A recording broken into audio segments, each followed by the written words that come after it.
Um, so, good morning and welcome to New Year. Johnny's birthday was last Sunday. If you missed it, you can catch him and give him your gifts. And other than that, we are in 2023 now for the sake of the historic record. And I think that is a blessing. So we're going to start in on Matthew today because we haven't studied the gospel in a while, I don't think. I tend to love reading through the Gospels. I think they're fascinating. And we did the red letters of Jesus, teachings of Jesus a couple of years ago, 3 years maybe. So it's time to just go through Matthew, I think. So we'll start on that today. But today's trivia question is, name the three sons of Judah. Yes. And it's okay with me if you err in naming the first one. And if you find them in one of two or more spots, that's okay. They're the same people. So, Judah, yeah. Judah, like in, the tribal leader of the tribe from which Jesus came. We're going to be saying Matthew, and of course Matthew starts with genealogies, which you'll be excited. In fact, I will tell you, you're excited about genealogy. Yes. Yes. So you could in naming one? Onan and Sheila. Sheila. Yeah, anybody here named Sheila this morning? I have an aunt named Sheila. Anybody named an or Onan? No? Okay. A cousin. Let's say Genesis 38 real quick, because this pertains. At that time, Judah left his brothers, went down to save the man of Adullam named Hira. Judah met. This is Genesis 38. This is not Matthew yet. There Judah met the daughter of a Canaanite man named Shua. He married her and lay with her. She became pregnant, gave birth to a son whom he named She conceived again, gave birth to a son named Onan. She gave birth to still another son, named him Shelah. So those were the three sons. And if you happen to look instead at what I'd recommend another week if you were listening and memorizing, and that is 1 Chronicles 1-3 is always a good source for genealogies. And sure enough, if you look there at 1 Chronicles 2, you'll see these three sons of Israel, and it names them. Then, verse 3, the sons of Judah were Onan, and Shelah. These were born to him by the Canaanite woman, the daughter of Shua, what we just read about. Now, the reason I brought those up again was to get to the genealogy of Jesus. So let's talk about Matthew a little bit, and then we'll...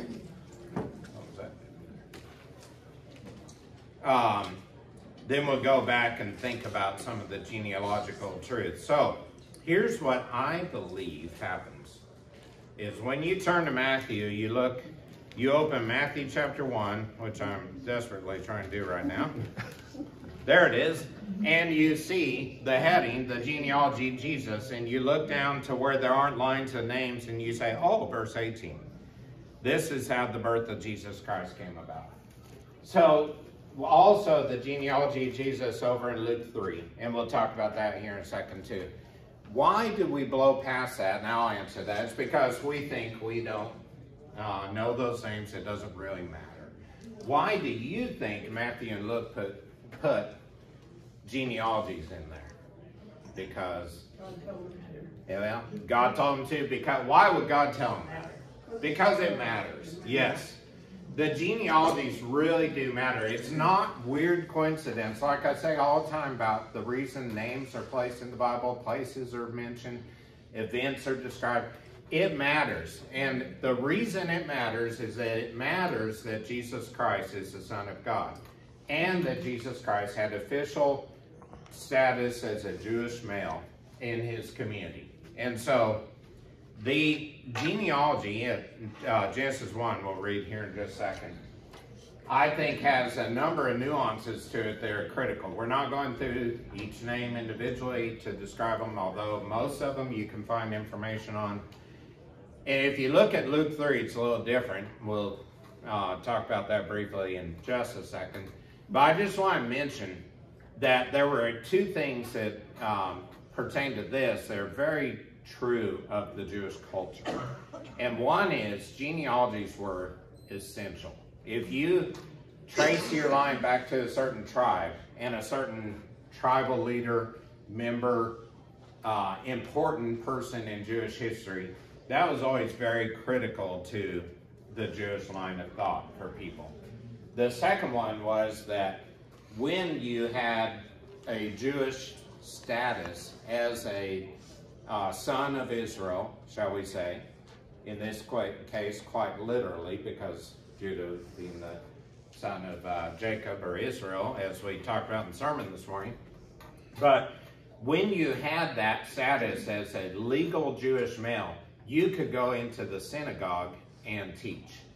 And if Jesus were just a guy from Nazareth who was born to a young girl who wasn't even married at the time she became pregnant, and then was raised by Joseph, and then he seemed to be out of the picture by the time Jesus was in his ministry, if none of that was legally documented, Jesus couldn't go into the synagogue and say, as he read from it, Isaiah, that this is fulfilled in your presence today about having the messenger from the Lord here as the Christ. So it is very important that he had an established legal identity. So keeping that in mind, I want to read the genealogy in Matthew, and then I'm not going to read the one in Luke except to have you turn there very briefly. Luke 3, and we'll look at verse 23. Now Jesus, this is Luke 3:23. Now Jesus himself was about 30 years old when he began his ministry. He was the son, so it was thought, of Joseph. And then notice it says the son of Heli, the son of Mathat, etc., down to verse 37, the son of Seth, the son of Adam, the son of God. So notice there it mentions that when Jesus began his ministry, he was 30. That's because that was the legal age, too, at which a man could enter the synagogue and lead service time there. Read a scroll, teach, offer wisdom, whatever. So he had to be a legal male of the line of an Israelite, in this case Judah. And part of that was age, part of that was heritage. So that's why the genealogy is there at its most basic. Now we'll talk about the importance of a few other factors. And I want to emphasize that son of Joseph, son of Heli, son of Mathat, from Luke 3. Think about that as we read this one. And also think about that little phrase there. He was the son of Joseph, so it was thought, because that was what was thought of him in Israel. And indeed, we know he's the son of the Holy Spirit and of Mary in that miracle. So, Matthew 1:1. A record of the genealogy of Jesus Christ, the son of David, the son of Abraham. Now, right away in that first verse, get the critical issues of being a true Israelite. The son of David. David was their most important character probably over time in terms of politics and religious leading. And then Abraham was the true father of the nation. You know, we, according to Galatians, also trace back our heritage to Abraham, of course, because we are also a family of God, a brother and sister of Jesus, as is described in John 17. And, you know, it was important that he was the son of Abraham. I will mention also, because the Ishmaelites are sons of Abraham and the Muslims trace back their heritage to Abraham.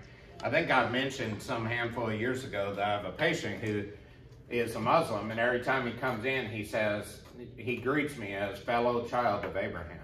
And it's kind of interesting because that's true. You know, we do trace back our heritage to Abraham. And of course, our heritage is quite different from his, but it's still very critical that Jesus, the Christ, the anointed one, the Messiah, is the son of David, the son of Abraham. All right, so let's read through these fairly quickly. Abraham was father of Isaac, Isaac of Jacob, Jacob of Judah and his brothers, Judah the father of Perez and Zerah, whose mother was Tamar. Perez the father of Hezron, Hezron father of Ram, Ram father of Aminadab, different person, Aminadab father of Nahshon, Nahshon the father of Salmon, Salmon was father of Boaz, whose mother was Rahab. Boaz the father of Obed, whose mother was Ruth. Obed the father of Jesse, Jesse the father of King David. David was father of Solomon, whose mother had been Uriah's wife. Solomon the father of Rehoboam, Rehoboam the father of Abijah, Abijah the father of Asa, Asa the father of Jehoshaphat, Jehoshaphat of Jehoram, Jehoram of Uzziah, Uzziah of Jotham, Jotham of Ahaz, Ahaz of Hezekiah, Hezekiah the father of Manasseh, Manasseh of Amon, and Amon father of Josiah, Josiah father of Jeconiah, and his brothers at the time of the exile to Babylon. And you may have a footnote, Jeconiah is also Jehoiachin, whom you may know a little better. After the exile to Babylon, Jeconiah father Shealtiel father Zerubbabel, Zerubbabel of Abiad, Abiad of Eliakim, Eliakim of Azor, Azor of Zadok, Zadok of Achim, Achim of Eliad, Eliad father of Eleazar, Eleazar of Matham, Matham the father of Jacob, and Jacob the father of Joseph, the husband of Mary, of whom was born Jesus, who is called Christ, the Messiah, the anointed one. So what you notice there that kind of stands out as a little, yes? I noticed it just mentioned some women, a few, and I don't know why, but just some of them mentioned. And what's the interesting significance of that? Yeah. And so the comment was that they mentioned some women. There are 5 women mentioned. That would be Tamar's first, I think. Yeah, Tamar, and then Rahab, Ruth, Bathsheba, and Mary. Yeah. And so those 5 are mentioned. What would you think, if you just think about this without having to, look up a reference, whatever, how often do you think women typically are mentioned in the genealogy of a Jewish man? Very little. Very little. Maybe not at all. Maybe only the men counted, because that was pretty much true in the society. So I think it's very interesting that 5 women are mentioned. What else kind of stands out to you? Well, I know the phrase, the seed of Abraham, or the seed has always been a big player until you started looking into the medical, the way the human body between male and female. Yeah, did you want to describe those differences? Well, yeah. No, yeah. you don't. So go ahead. Not to. Yeah. I'm not running for Supreme Court. Yeah. So, so that seed of is always, so been the male, a father of, it just yes. Notice, in fact, that is the prominent phrase here is the seed of or the father of, because it was male that mattered so much. All right, so if we just as a very basic, without yes, go ahead. I always thought it was strange that it's the lineage of Joseph, and since Joseph wasn't really Jesus' father. That's a great. So her question is, or comment is, she's always found strange that it's the lineage of Joseph, even though Joseph wasn't the biological father of Jesus. So I will answer that in threefold. One is that it was important that Jesus have status as a Jewish male in society in order to teach in the synagogue. In order to be regarded as a Jewish male, he needed to have a legal Jewish father. And so Joseph was his legal Jewish father. As we read over there in Luke 3, it said he was the son of Joseph, or so it was thought. And it said, and this leads to the second point, that it said that he was the son of Hetty. Was it Hetty who made that? All of a sudden I'm forgetting my own name. It's not my name. It's somebody else's name, but Heli made that. Over in Luke it says Joseph, he was the son of Joseph, or so it was thought, the son of Heli, the son of Mathat. Look here at the verse 15, the last few, Mathan, not Mathat, the father of Jacob, Jacob the father of Joseph. But then also, in my third fold answer that, so there is some difference in the genealogy there that we'll talk about here in a minute. The third point is that it says, at verse 16, Jacob was father of Joseph, the husband of Mary, of whom was born Jesus, who's called Christ. So it doesn't actually say he was born to Joseph, or Joseph was the father, or Joseph was seed, but he was born to Mary, the wife of Joseph. And that's the critical difference there, I think. So I think the genealogy is there to prove that he was a Jewish male for legal purposes.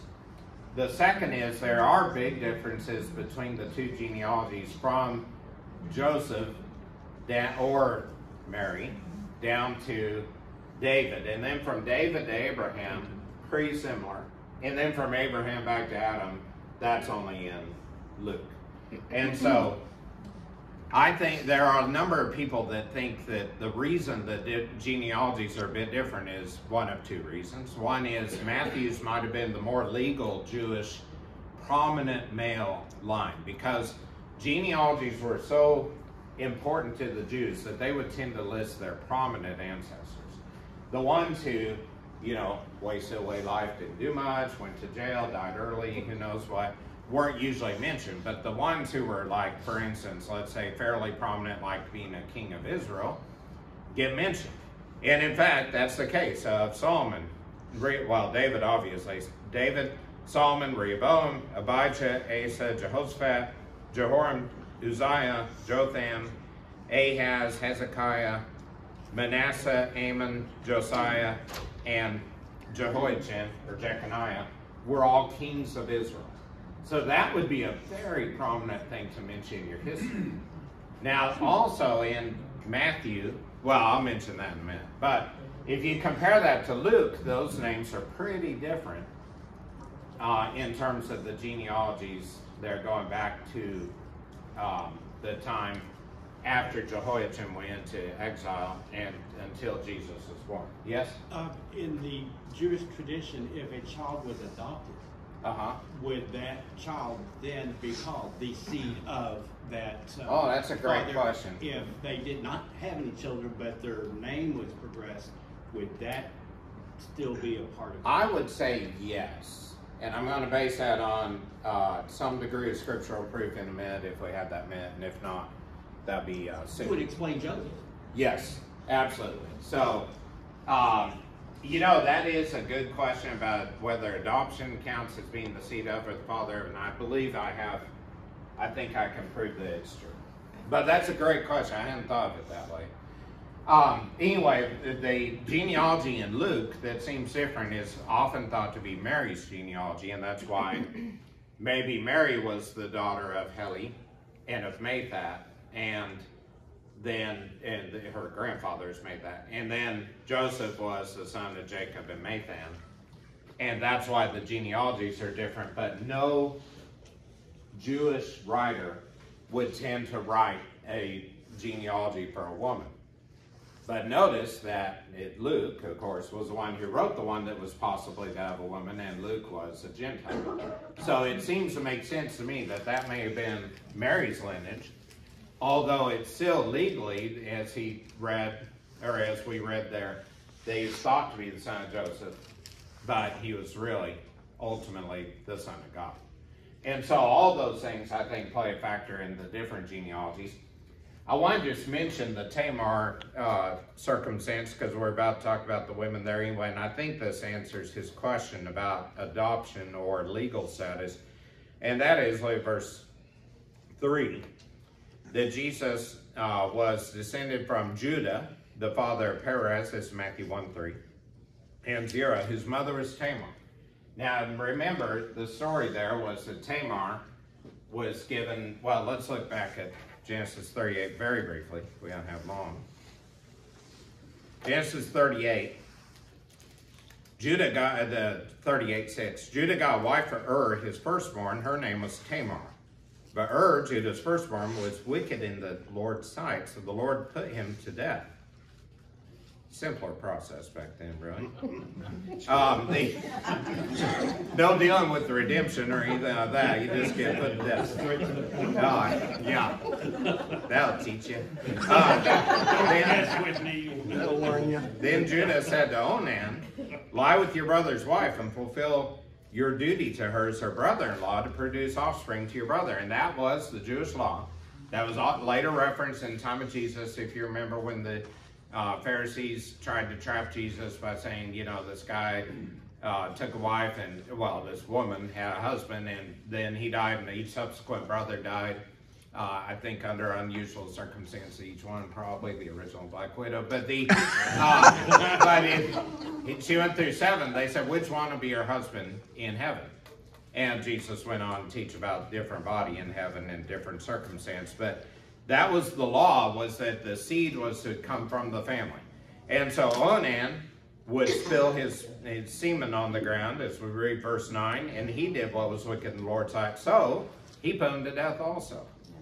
So then Judah said to Tamar, live as a widow in your father's house until Shelah grows up, for he thought he may die too, just like his brothers.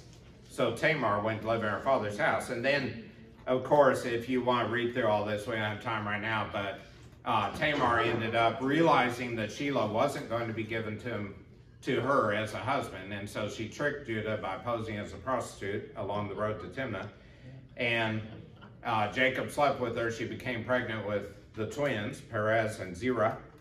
And, you know, of course, that was obviously a sin, but it was a sin, too, that Judah didn't give Shelah to her as the next in the line of husbands. And so then, though, in the genealogy, Judah, the father of Perez and Zerah, whose mother is Tamar, I think plays the prominent role that was brought about by sin. And so I think that any adoption then would count, because I think that was a semi-pseudo adoption. It was still the same seed, same line, but Judah was the father of Perez and Zerah, and Tamar was involved as the daughter-in-law that was left on the outside until she blackmailed her way in, frankly, as a prostitute, and that worked. She was able to provide the line that became manifest in Jesus. So when we look at the women here, let's look at that real quick, and then that's all the time we're going to have today, unfortunately. But I'll just real quickly mention Tamar was there as involved in sin. Then we get down to Salmon, father Boaz, verse 5. His mother was Rahab. Who was Rahab? Prostitute. Yeah. So let's see. We have Tamar, a prostitute, and then we have Rahab, the prostitute, in Jericho, who's also a Canaanite woman. And I think it's interesting that this was then a mixed line of Jesus. This wasn't a pure Jewish line, but Rahab, who famously hid the spies and was allowed to live, put the red cord out her window, was saved, and came to live with the Israelites. Well, she was pretty prominent if she was the mother of Boaz, because Boaz's father, Obed, whose mother was Ruth. And so Boaz married Ruth. Who was Ruth? Not a prostitute. A Moabitess. So she is from Moab. Moab is not Hebrew, not Jewish. Moabs are Moabites. And so she was a Moabitess. And so they, in fact, were in significant conflict with David during the time he was king. He went to war with them, laid them down one after another, killed every third of them to put fear into them. And, you know, that was his family line. So Ruth was the Moabitess. So there again, mixed line. Then let's go very quickly down to verse 6. David was father of Solomon, whose mother had been Uriah's wife. So she wasn't mentioned here, but you know who Uriah's wife was, Bathsheba. Uriah the what? Hittite. Yeah, Uriah the Hittite was not a Jew. So it's thought that Bathsheba was not a Jew because it'd be a rather odd thing for a Hittite to come in and marry a Jewish woman. So Uriah the Hittite probably was he was married to Bathsheba. Bathsheba was probably Hittite. And then, of course, David had him put to death and, you know, that whole sin story. And so she played a prominent role obviously in the genealogy. And then as we get down to, let's see, to the last one, Mary, who was the fifth woman, down verse 16. Sorry, I almost lost my spot there. Jacob, father of Joseph, husband of Mary, to whom was born Jesus, who's called Christ. So with the 5 prominent women there, and 4 of them being involved in either significant sin or not being Jewish, I think what that speaks to is that Jesus came for everyone. And I think it's interesting that Jesus did not come to a perfect lineage. He didn't come as the perfect Jewish man. He came as the Jewish man born to the young girl Mary from obscurity in Galilee and from Nazareth. And it's just a fascinating story of redemption to me that Jesus was born in that circumstance where God called him for himself to come to earth as Jesus.